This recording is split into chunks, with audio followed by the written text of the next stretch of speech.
உலகின் மிகப்பெரிய பணக்காரனாக இருந்தாலும் சரி, ஏழையாக இருந்தாலும் சரி, அனைவரும் நினைத்து நினைத்து பயப்படும் ஒரே விஷயம் மரணம்தான்.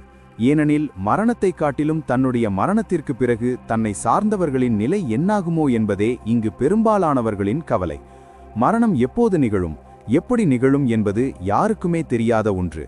ஆனால் அதுதான் வாழ்க்கையின் மிகப்பெரிய சுவாரஸ்யமும் கூட. மரணத்தின் கடவுளான யமதர்மன் உயிரை எடுக்க சில காலத்திற்கு முன்னரே 4 கடிதங்கள் அனுப்புவார். அவை உங்கள் நேரம் நெருங்கிவிட்டது, இனிமேலாவது உங்கள் பாவங்களை குறைத்துக் கொள்ளுங்கள் என்பதற்கான அறிகுறியாகும். அப்படி அவரின் கடிதங்களை மதிக்காத அவரின் நண்பர் பரிதாபமான முடிவிற்கு ஆளானார். அந்த நண்பர் யார்? யமதர்மன் அனுப்பும் அந்த 4 கடிதங்கள் என்னென்ன என்பதை இங்கு பார்க்கலாம். இந்த வீடியோ ரொம்ப இன்ட்ரெஸ்டிங்கா இருக்க போகுது. ஸ்கிப் பண்ணாம ஃபுல் வீடியோ பாருங்க. வாங்க வீடியோக்குள்ள போலாம். யமதர்மன் மரணத்தின் கடவுளாக சிவபெருமானால் அங்கீகரிக்கப்பட்டவர். இவர் லோகபாலன் என்றும் அழைக்கப்படுகிறார். அதன் அர்த்தம் அனைத்து திசைகளுக்குமான அதிபதியாகும். புராணங்களின்படி அவர்தான் பூமியிலிருந்து இறந்து மேலுலகம் சென்ற முதல் மனிதனாவார். பூமியிலிருந்து இறந்து மேலே செல்லும் அனைவருக்கும் அவர்களின் கர்ம பலன்களின்படி அவர்கள் செல்ல வேண்டியது நரகமா சொர்க்கமா என்பதை முடிவு செய்வார்.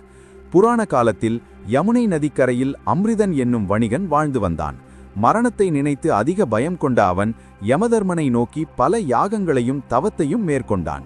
அவனது நோக்கம் யமதர்மனை நண்பராக்கிக் கொண்டு மரணத்தை தள்ளி போடுவதுதான். அவனது உண்மையான நோக்கத்தை அறியாத யமதர்மன் அவனது தவத்தால் ஈர்க்கப்பட்டார். அவன் முன் தோன்றி அவனது ஆசையை நிறைவேற்ற எண்ணினார். மரணம் நேரப்போகிறவர்களுக்கு மட்டுமே யமதர்மன் காட்சியளிப்பார் என்பது குறிப்பிடத்தக்கது. அம்ரிதன் முன் தோன்றிய யமதர்மன், நீ எனக்கு நண்பனாக வேண்டுமென்று ஆசைப்படுகிறாய். உனது ஆசை நிறைவேறிவிட்டது. எனது தரிசனம் யமதூதர்களுக்கும் மரணிக்கப் போகிறவர்களுக்கு மட்டும்தான் கிடைக்கும். பூமியில் பிறந்த அனைவரும் இருந்துதான் ஆக வேண்டும். இறந்தவர்கள் மீண்டும் பிறக்கத்தான் வேண்டும். இது எவராலும் மறுக்கவும் மாற்றவும் முடியாதது. இருப்பினும் நீ உயிரோடு இருக்கும்போதே உனக்கு என் தரிசனம் கிடைத்துள்ளது என்று கூறினார். யமதர்மன் கூறியதை கேட்ட அம்ரிதன் அதிர்ச்சி அடைந்தாலும் வேறு யோசனை செய்தான். நமது நட்பின் அடையாளமாக நான் ஒரு உதவியை கேட்கிறேன். மரணம் தவிர்க்க முடியாது என்றால் நான் மரணிக்க தயாராக உள்ளேன்.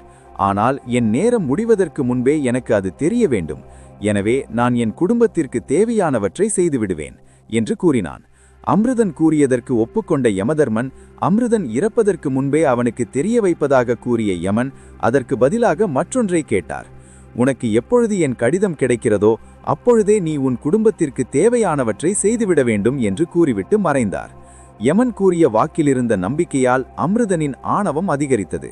எனவே மரணம் பற்றிய பயத்தை விடுத்து சுகபோக வாழ்வை வாழத் தொடங்கினான். எந்தவித அச்சமும் இன்றி